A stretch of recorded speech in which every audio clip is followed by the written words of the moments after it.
শুভ সকাল।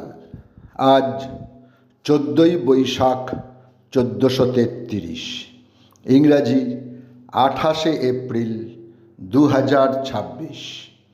1928 এপ্রিল কলকাতা শহরে জন্মগ্রহণ করেন বিশিষ্ট রবীন্দ্রসঙ্গীত শিল্পী নীলিমা সেন।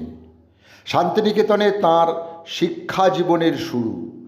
বিশ্বভারতী বিশ্ববিদ্যালয় থেকে স্নাতক হন। তাঁর সঙ্গীতগুরু ছিলেন শৈলজারঞ্জন মজুমদার। 1950 সালে ডক্টর অমিয় কুমার সেনকে বিবাহ করে তিনি শান্তিনিকেতনের স্থায়ী বাসিন্দা হন। প্রসাদ সেনের সঙ্গে তিনি সুরঙ্গমা সঙ্গীত বিদ্যালয় স্থাপন করেন এবং পরবর্তীকালে তিনি যোগদান করেন বিশ্বভারতীর সঙ্গীত ভবনের শিক্ষিকা হয়ে। শেষে তিনি সঙ্গীত ভবনের অধ্যক্ষা হন এবং ওই পদে থাকাকালীন তিনি অবসর নেন। তাঁর কণ্ঠে ও চাঁদ চোখের জলের লাগলো জোয়ার, আহা তোমার সঙ্গে প্রাণের খেলা, তবু মনে রেখো গানগুলি আজও মনটাকে নাড়া দেয়। পেশোয়ারে প্রথম বাজিরাও ছিলেন একজন প্রসিদ্ধ ভারতীয় সেনাপতি। তাঁর পিতা একজন মারাঠি ব্রাহ্মণ বালাজি বিশ্বনাথ এবং মাতা রাধাবাই। হিন্দু সাম্রাজ্যকে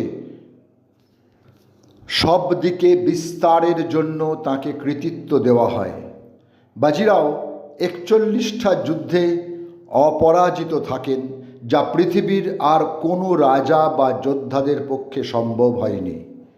1737 মুঘলদের হারিয়ে 48 দিনের পথ তিনি দুদিনে অতিক্রম করে লালকেল্লাতে গৈরিক পতাকা উত্তোলন করেন, যা ইতিহাসের অমর কীর্তি। 28শে এপ্রিল 1740 39 বছর বয়সে রাভেরখেদিতে তাঁর মৃত্যু হয়। বেনিতো মুসোলিনি ছিলেন একজন ইতালীয় স্বৈর শাসক, যিনি ন্যাশনাল ফ্যাসিস্ট পার্টি PNF প্রতিষ্ঠা করেন এবং নেতৃত্ব দেন। ইতালির স্বৈর শাসক ও ফ্যাসিবাদের প্রতিষ্ঠাতা হিসেবে আন্তর্যুদ্ধকালীন সময়ে ফ্যাসিবাদী আন্দোলনের আন্তর্জাতিক বিস্তারকে তিনি অনুপ্রাণিত ও সমর্থন করেছিলেন।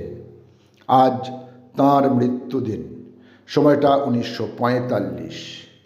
ব্রিটিশ শাসক দ্বারা প্রথম সশ্রম কারাদণ্ডে প্রাপ্ত নারী ছিলেন দুকড়িবালা দেবী।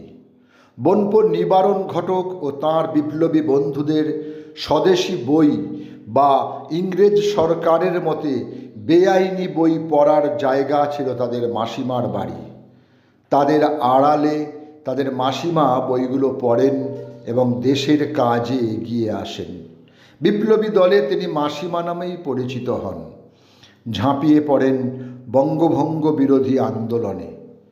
মাউজার পিস্তল ও কার্তুজ সমেত নিজের বাড়ি থেকে তিনি গ্রেপ্তার হন 8ই জানুয়ারি 1917।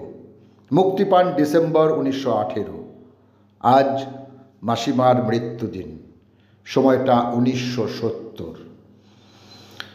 2002 28শে এপ্রিল 85 বছর বয়সে কৃষ্ণনগরের একটি বেসরকারি নার্সিংহোমে জীবনাবসান ঘটে পণ্ডিত, শিক্ষাবিদ, সমালোচক, সাংস্কৃতিক ব্যক্তিত্ব, রবীন্দ্র বিশেষজ্ঞ ও ভাষাতত্ত্ববিদ ক্ষুদিরাম দাস। তাঁর রচিত গ্রন্থগুলি হল রবীন্দ্র প্রতিভার পরিচয়, বৈষ্ণব রস প্রকাশ, 1400 সাল ও চলমান রবি, দেশকাল সাহিত্য, রবীন্দ্র কল্পনায় বিজ্ঞানের অধিকার, পথের ছায়াছবি ইত্যাদি ইত্যাদি। সকলকেই আমার আনত প্রণাম।